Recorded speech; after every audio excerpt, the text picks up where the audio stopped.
there, thanks so much for joining me today for the latest episode of Impact Real Estate Investing.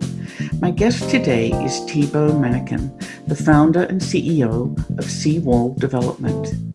Seawall is rolling out the red carpet for teachers. They are building high quality, affordable housing, which in itself is a big task. Layer that with the inclusionary design process they employ and the fact that they are creating this housing by restoring large and stunning vacant buildings, and Seawall is altogether fantastic.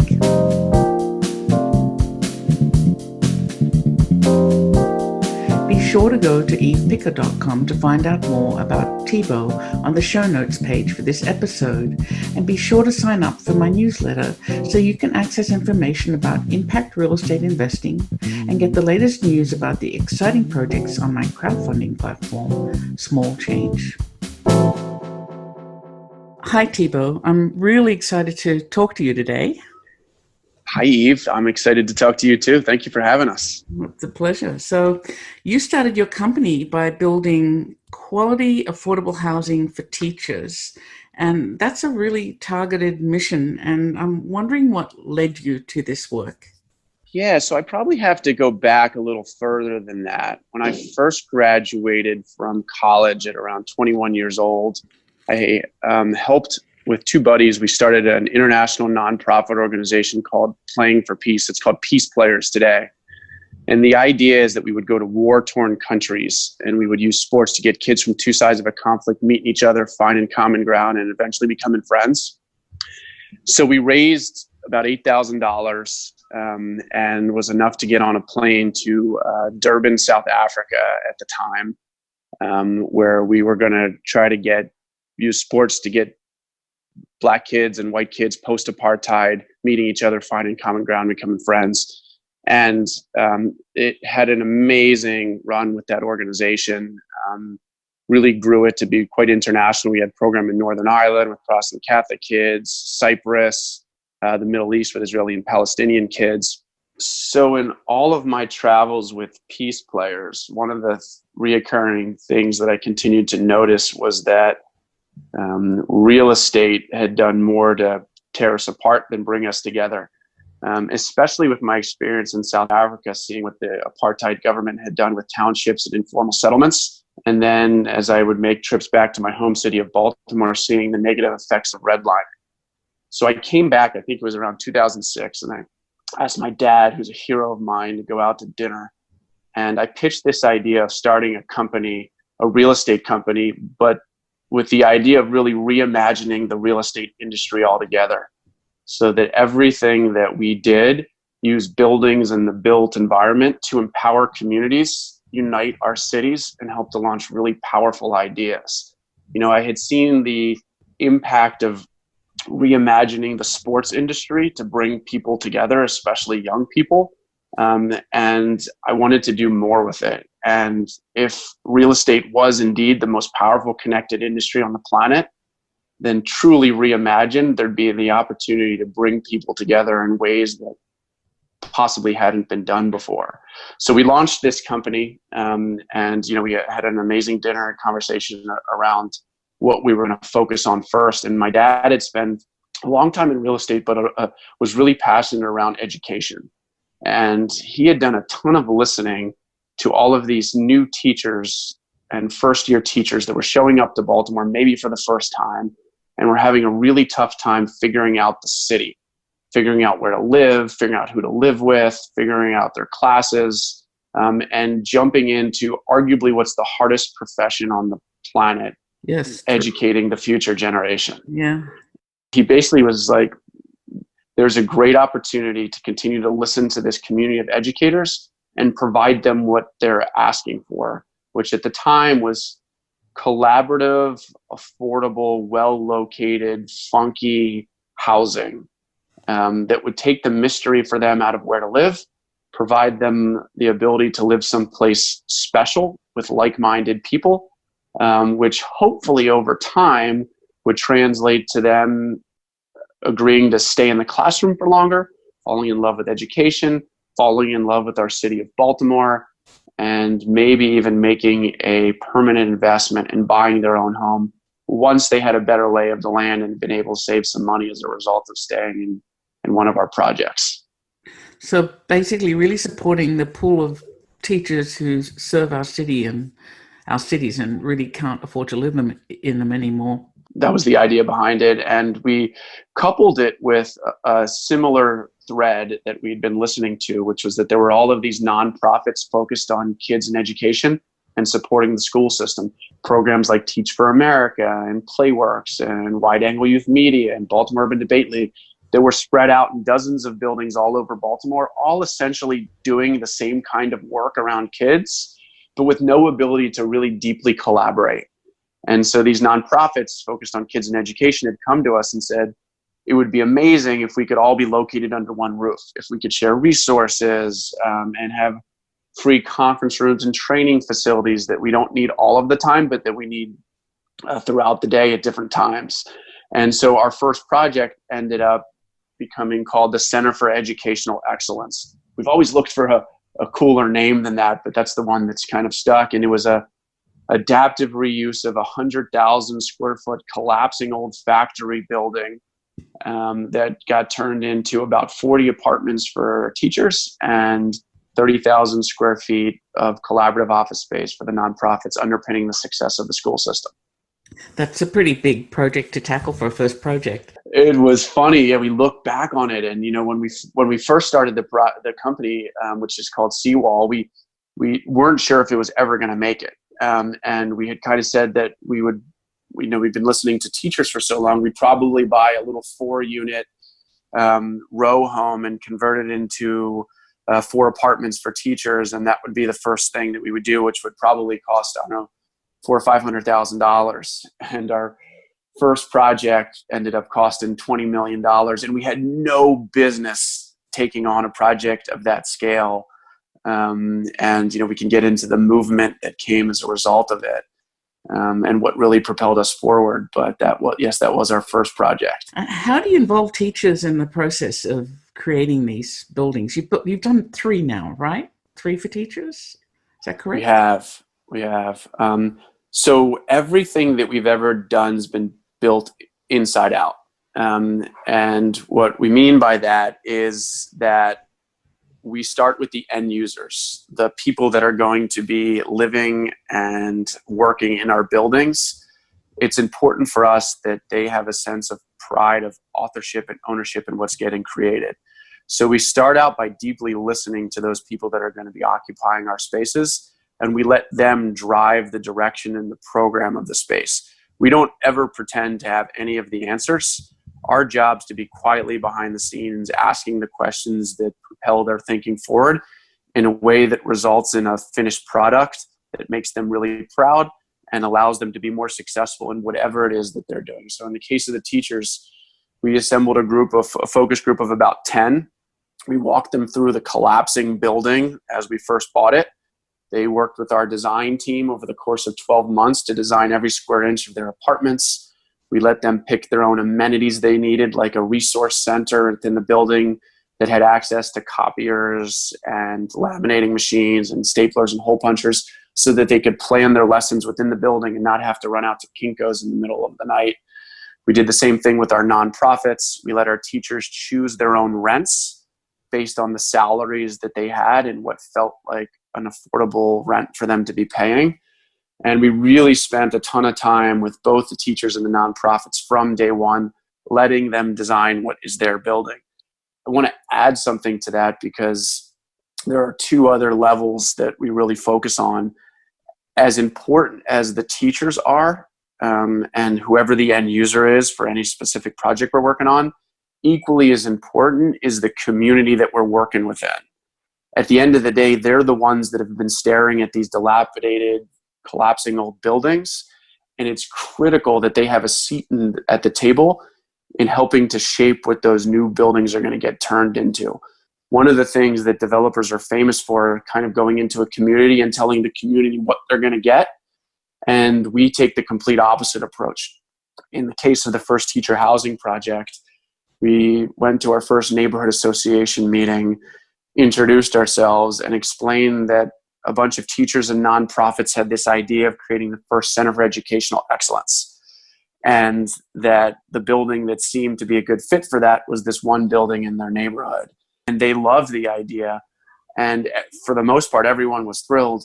And I remember this one young man stood up and raised his hand kind of defiantly at the end of the meeting, as if he was going to oppose the project. And he said, look, as great as this is, what you're missing is a little cafe or coffee shop on the corner of Howard and 26th Street, which is where the project was. And there's no decent place to get a fresh sandwich or a good cup of coffee in this neighborhood. And that would be an amazing thing if you guys could figure out a way to program a cafe into the corner there.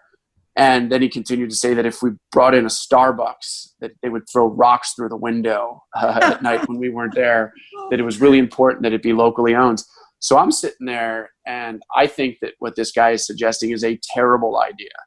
The corner of Howard and 26th Street at the time was not a corner that anybody would feel safe walking to. We had programmed a 2-bedroom apartment for teachers to go in there. And that seemed way less risky than putting a coffee shop that we really had no control over and just didn't feel like a retail type of location. But the community had spoken up, and everybody kind of clapped and applauded and thought that was a great idea. And so we listened, and we took out the 2-bedroom apartment, made space for a little 1,000-square-foot coffee shop that ended up being one of the most powerful things that we did. A local co-op started. They called themselves Charmingtons, and they opened up this rad little cafe that just was the place to meet in the community. It was the place to have an affordable cup of coffee, to come and chat, big communal tables, and just a really beautiful vibe. So inspiring was this little cafe and the co-op and the ownership behind it that, I guess 5 or 6 years ago, I was in it, and unannounced President Barack Obama showed up. Oh, wow. To speak with the owner, and they had been working on something together, and it was just such an inspiring moment. And it kind of goes to show the power of giving up control of kind of the perceived ownership and authorship of a project to the end users in the community, and the momentum that can build in a project, especially a really complicated project coming to life. So, and I suspect it did more than just give something to the community. It probably added something pretty spectacular to the teacher community, having that. Yeah. Charmington's was amazing. You know, they committed to opening up at 6 a.m. so that the teachers on their way to school in the morning could stop and get a cup of coffee. One of the things that our management team is, we ended up setting up a property management company to manage every one of our properties, because we had interviewed all these third-party property management groups, and it felt like if you were about to have a baby or had a baby and you were going to give it to somebody else to raise, like nobody was going to love it as much as we would.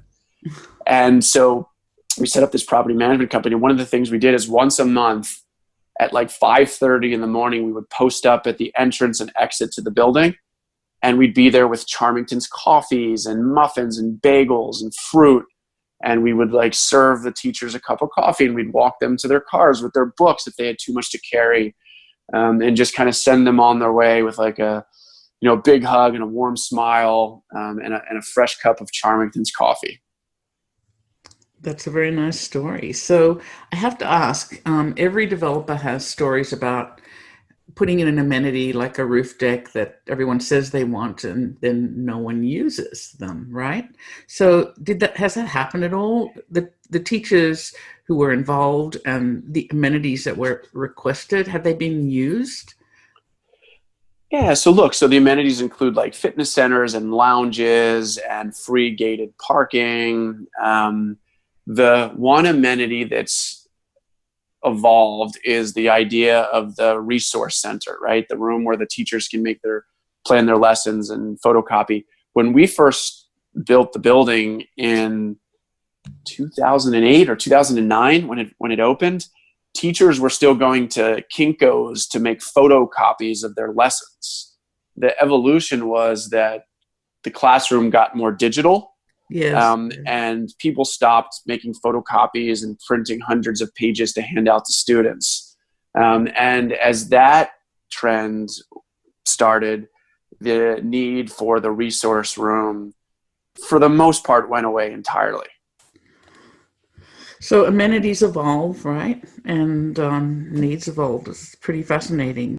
Going back to something you said earlier, which was that you allowed tenants to basically choose their own rent. How did you fill the inevitable financing gap? Because you can't possibly restore a building like that and provide affordable housing without some sort of, I suppose, funny money, right?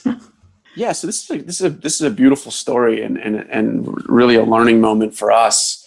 We had set off to do a project that would cost about $500,000 or $600,000 to start, and we kept striking out. And eventually, a friend of ours pointed us to this collapsing old factory building that was way past our ability to wrap our heads around at the beginning. And we worked with the teachers, and they told us what their rents needed to be, and the nonprofits the same thing. And then we kind of backed into how much debt we could afford. And so the number based on the net operating income was that we could afford about $6 million worth of debt. And we went out and had an architect and contractor help us figure out what it would cost to build, this being our first project. And the price tag came back at $20 million, all in for the project. So we had a $14 million gap in our capital stack, which to most would have felt insurmountable, but we were so driven by this movement of providing amazing space for the people doing the most important work in our cities that we were never going to give up on it. And we called a good friend of ours from Enterprise Community Partners, Bart Harvey. Enterprise was the brainchild of the late Jim Rouse, total urban visionary. We toured him through the building. Most of the people who we toured through the building told us we were crazy and that the idea would never work. And we toured Bart through the building, and we went out for coffee afterwards. And we told him about this $14 million gap. And he said, "Guys, I know just what to do. You're in good hands now." And I'll never forget that moment. He started to tell us about historic tax credits, which is a program that for every dollar you invest in keeping a historic building, rehabbing it, the federal and state government give you a tax credit for that, which turns into actual equity into the project. There was also something called the New Market Tax Credit, which we knew nothing about, which encouraged commercial investment in low-income census tracts. And so Bart starts telling us about all this, and he starts making introductions around the country. And before you know it, the phone's ringing off the hook with all these great community-driven lending institutions who want to be a part of the first Center for Educational Excellence. And with Bart's help and Enterprise's help, we ended up closing that gap. With all of those tax credits, we were still short about $1.5 million, and we went to the city and state and just pled with them of the importance that this project had to the education community and to the neighborhood that it was going to be located in. And they collectively came up with that last $1.5 million of fairly soft money. Certainly we would owe it back at the end of the day, but the terms were super flexible that allowed the building to kind of really ramp up and stabilize. So when you kind of have the vision set for you, as hard as it's going to be to get there, there's always a way to push it forward. And it was an incredible learning opportunity for us around really not giving up when things got complicated and pushing forward no matter how challenging the situation was. Yeah, I've done projects like that. They're extremely challenging, but very fulfilling. So have you been able to stick to the choose your own rent mantra? Like what happens now that the building, I suppose that first building is stabilized? Yeah, look, for sure, the first building's been a great success as a result of that. And I will point out that when we started leasing the property, the entire building was fully leased 9 months before we finished construction. And by the time we finished, there was a waiting list of over 300 teachers waiting to get in. Yes. There was clearly a demand for it. And I think that was driven by all these teachers spreading the word and have it go viral organically. You know, they probably said, hey, there's this crazy developer that let us choose our own rent and pick our own amenities. He's building this brand new building for us. It'll probably never work, but if it does, you got to get in. And as a result of kind of the collective success of the first project, we got invited to do another one in Baltimore. And then we were asked to replicate the model in some other cities across the country. And yeah, across the board, we've held our rents low for teachers. They've certainly crept up. It's been kind of maybe 12 or 13 years since the first project was completed. But we've actually had to artificially freeze the rents, even though expenses continue to go up, to remain committed to the teachers and what seems affordable to them. And so how many units have you built to date? I think we've probably built around 400 apartments to date. Okay, hefty number. Yeah, it's a huge number considering where we started. You know, the original goal was to start off with little 4-unit apartment buildings. Very different. We've ended up doing about $300 million of really transformative, collaborative real estate projects over the last decade. So I have to ask, is there another group of needy tenants that you'd like to serve beyond teachers? It's really interesting because I see that the very targeted mission has actually helped market the projects for you. Yeah, look, we get a lot of requests to figure out a way to do some sort of similar housing for nurses, right? Yes. And first responders and police officers. Many of whom can't afford to live in the districts that they're working in. Yes. And we've been evaluating that over the years. I think one of the things that's been really fascinating to us is the impact of retail on communities, especially locally owned small businesses that reflect the demographics of the neighborhoods that they're in or not. Small retail, especially in today's e-commerce world, is increasingly challenging. Yes. And finding really creative ways to provide space for these social entrepreneurs and small businesses to take real risk and to get their ideas out in the open is something that I think is really a critical next step, and something that we're really studying very closely. We've done a couple projects around that, and the more we learn and the more challenging we understand it to be, the more inspired we are to figure out ways to continue to push that forward. So what other projects are you working on right now? I think I read somewhere a market building that you're tackling. We organically happened into the food hall world. We don't like to think of it as a food hall. About 5 years ago, a group of chefs in Baltimore approached us and asked us to do for them what we had done for teachers, which was to provide collaborative plug-and-play space at affordable rents, where they could focus 100% of their energy and attention on what they do great, cooking good food, and leave the back-end side of running a restaurant to us. And we launched a project called Our House. It's our period house. It was incredibly successful. And we had 10 chefs open up. We had over 100 chefs apply for the 10 spots.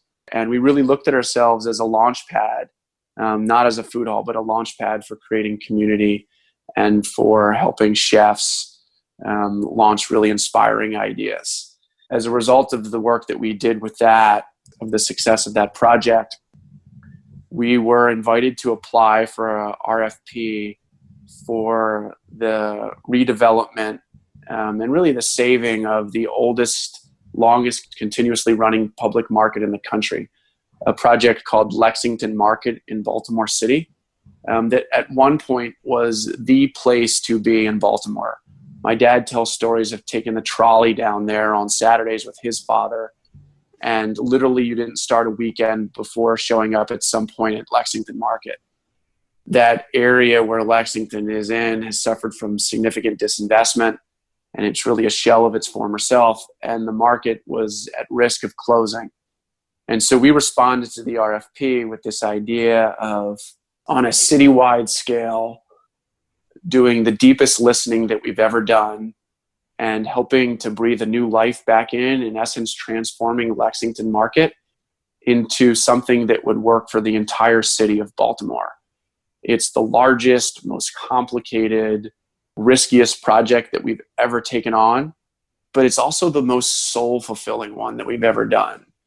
It literally checks every box of things that interest us as a company. And it's pushed us so far out of our comfort zone that the amount of learning that we're doing on a daily basis is so inspiring. And I keep telling everybody that asks about it, and I keep reminding our team that it's impossible that we're going to get this right the first time. Even with the deepest listening that we're doing, a project of this scale and magnitude is going to continue to grow organically. Our job and our role is to set it up to evolve to be what all of Baltimore expects it to be and wants it to be as they close their eyes and dream of what this project should be. It sounds pretty fabulous. I cannot wait to visit it. When I travel, local market is always the first place I go because I think it's kind of the life and heart of every city. They're always fascinating places, I think. So it's really great to hear that it's being revived. Have your plans for housing or housing amenities or the market changed at all with the pandemic? That's a tough question, but I'm going to ask. It's a pretty tough time. It's a beautiful question. We think about it and we talk about it every single day. The challenge with the pandemic is that the plan you make one day is no good by the time you wake up the next morning, just because like everything is changing so rapidly. Yes. I think we're in a really fortunate place because all of the work that we've done has been around providing affordable kind of workforce discounted apartments. And I think there will always be a need for that product. We are watching it really closely. We're trying to wrap our heads around how we can be even more helpful and supportive in these rapidly changing times, especially as it relates to how people live and interact with each other. But we don't have any of the answers yet, and we're just continuing to ask the questions that help us wrap our arms around what role we can play in that. Yeah, I worry very much about places like the little coffee shop surviving this, and I have a number of tenants myself, and we've been limping through this disaster trying to figure it out. So it's a big question, but let's move on to something happier, and that is like, what's your big, hairy goal? Where are you going with all of this? Yeah, look, a lot of people ask us that question. And for me and for us, it's somewhat simple, right? Like our goal and the work that we do is almost 100% driven by the communities that we work in. We want real estate to put the power back into the hands of the communities. So this neighborhood where we did our first project for teachers, the neighborhood's called Remington in Baltimore City. As a result of the relationship that we formed with the community associations that are there, they came up with this master plan of other things that they wanted to see happen in their community. And we worked with them. We did a lot of listening, and we've slowly but surely been chipping away at that master plan. We've helped to bring the first bank to the community. We've helped to bring the first pharmacy to the community. We've helped to bring the first dry cleaner to the community, the hair shops and hair places, the gyms. And all of it's been done in an incredibly inclusive way, where we've just kind of continued to ask, what else? What else could serve you guys? And what else do you guys think that you're missing? So in large part, our work's been driven by the communities that we're in and the cities that we're in and what they collectively think that they're missing and what role real estate and what role our company Seawall can play in helping them realize their dreams. It sounds like you're having fun. So I have to ask, do you think socially responsible real estate is necessary in today's development landscape? I don't know that necessary is the right word. I think mandatory should be the right word, especially with how quickly the conversation has been changing, and especially with how aware we all must be around the inequalities that real estate have spread throughout our communities in our country. To sit on the sideline and pass blame on previous generations for how things are and hope that somebody else is going to fix it is no longer an option. Now more than ever, we are fully aware of it. And we all have a responsibility to ask what role we can play in helping communities, especially disenfranchised communities, use real estate and buildings to help them achieve what it is they're after. Yes, yeah. So are there any other current trends in real estate development that you think are most important for the future of our cities? Maybe things that you're not working on. Look, I think transportation is such an important part around the real estate and the urban planning conversation. And the cities that have gotten it right and who are getting it right are the ones that we all need to look to. Without adequate and exceptional public transportation, so much of this work that we're all doing is just going to have its growth stunted. And I think that's one of the most important things that cities and urban planners need to be thinking through is exceptional public transportation.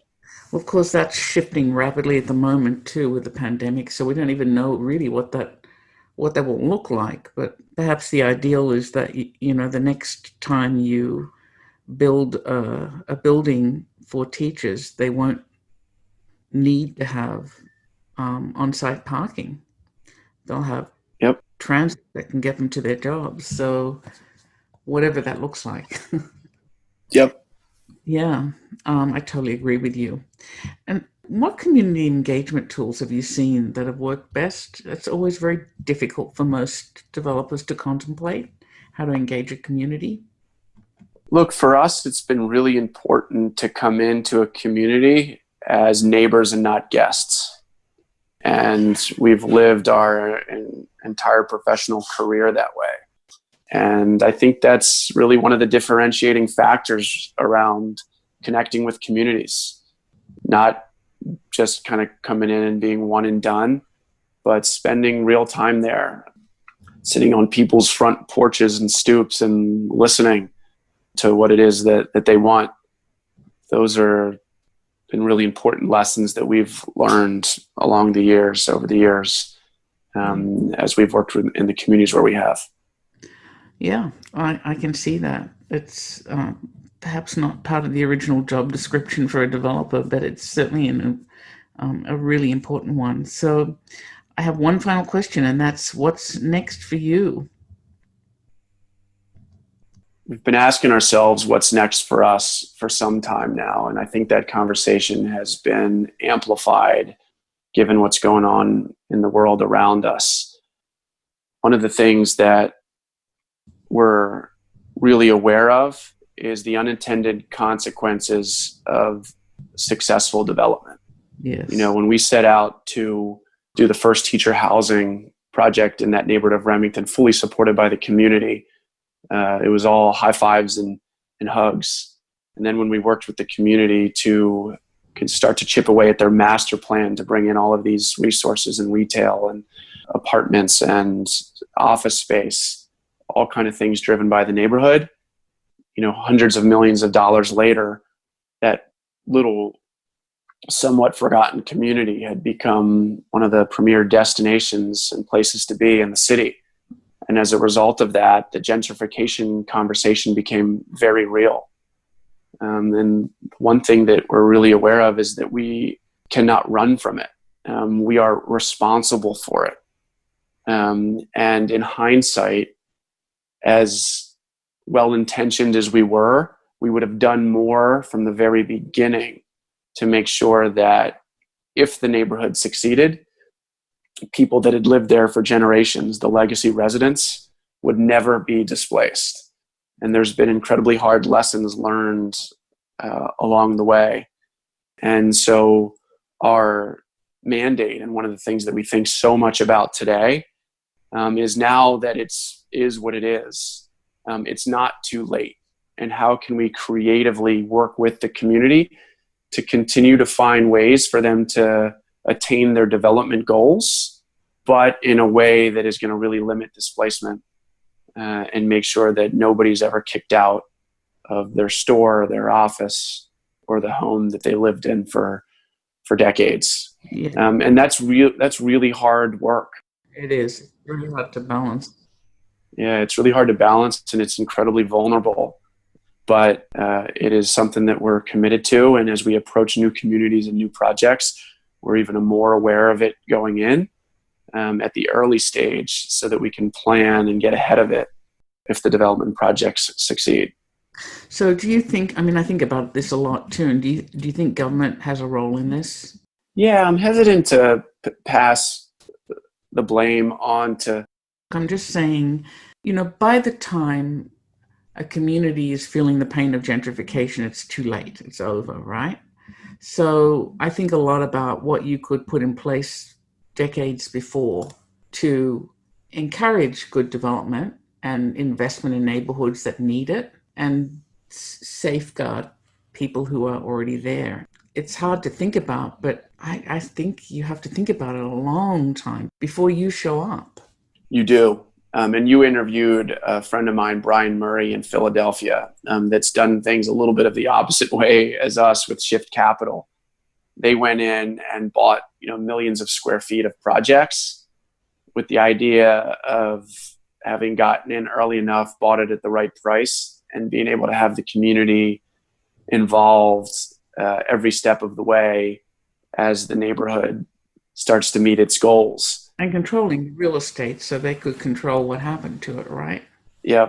Ours has been a little bit of the opposite. We've just been kind of like piecemealing things together, totally unintentionally, just driven by what the neighborhoods wanted. Yes. But as a result of that, and as a success, now other landlords are taking advantage of the rising tide. Yes. And not doing it in an inclusive way that honors the people that have been there forever. So it's a little too late. It's hard to buy anything in that community and invest in it in a way that would keep it affordable. And that's the challenge. It's a huge challenge. I'd love to know what strategy you come up with for your next community. I think it's a really important challenge because not doing anything is bad too, right? These communities need investment because they're disintegrating and they haven't been invested in for a long time. And then when you invest, you become an unhappy player in the gentrification game, which is not what we intend, right? Mm-hmm. Very difficult. Yep. Okay, well, thank you very much for this conversation. And I'd love to hear what you're doing next. You're tackling some really huge projects, and I really appreciate what you're doing. Yes, thank you so much. I've enjoyed listening to some of your past episodes, and it's certainly a little bit of a niche market, but you're asking all the right questions, and I've enjoyed learning from your past guests over time. So keep up the great work. Okay, thanks, Thibault. You have a really great day. Bye. You too. Thanks so much.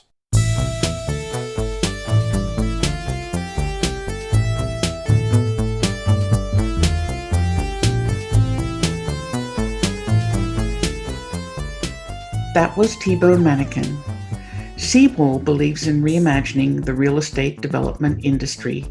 They want the built environment to empower communities, unite our cities, and help launch powerful ideas. Seawall's project tackles three things. First, they want to save large, historic, and blighted buildings. Second, they want to create affordable communities with rents that are customized to paychecks. And finally, they strive to be inclusive in the communities they work in. You can find out more about impact real estate investing and access the show notes for today's episode at my website, evepicker.com. While you're there, sign up for my newsletter to find out more about how to make money in real estate while building better cities. Thank you so much for spending your time with me today, and thank you, Thibault, for sharing your thoughts with me. We'll talk again soon, but for now, this is Eve Picker signing off to go make some change.